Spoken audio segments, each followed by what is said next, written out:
It is a state-of-the-art building. It is, I call it pound for pound or square foot for square foot, as good as any university science building in Michigan. Start with the labs. The labs are filled with state-of-the-art equipment students can learn from. The other thing that you'll notice in this building is a lot of common area.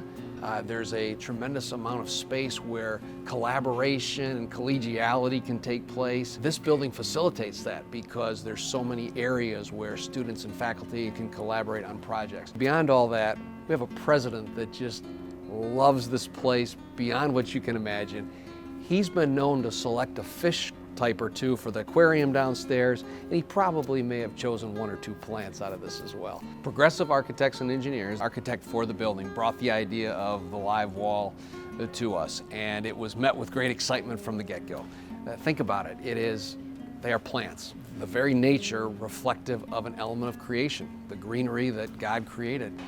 Secondly, I think it grabbed us as a delightful idea because this is what students are studying. So as they go through their courses here and they experience the academic curriculum, here's what they're studying right in their building in a very unique fashion. We think that accelerates the learning process and the appreciation for the study. So then you get to the aspects of the actual functional nature of this wall. This serves as a biofiltration element here of this building. And with the air flowing through the LiveWall, it provides CO2 to the plants. It serves as a filtering device for the air. So it has functionality to it beyond just the aesthetic pleasure that the LiveWall provides. So to be able to take that aspect of the LiveWall and share that with students and help them to better understand what air filtration is all about through this natural form is really exciting. I'll never forget the grand opening of the science building. A lot of excitement, a lot of anticipation, and then the doors opened.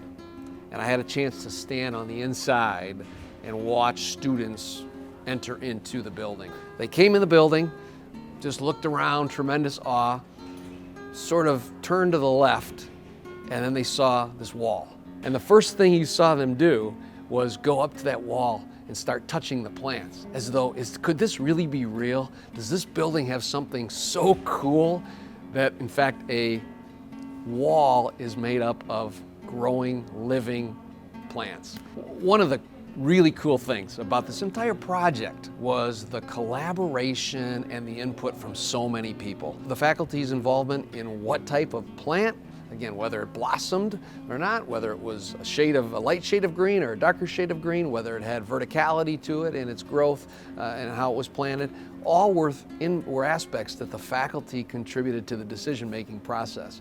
So when you look at this building, you know there are so many fingerprints on it from people who just care about how this building represents God as the creator of this universe.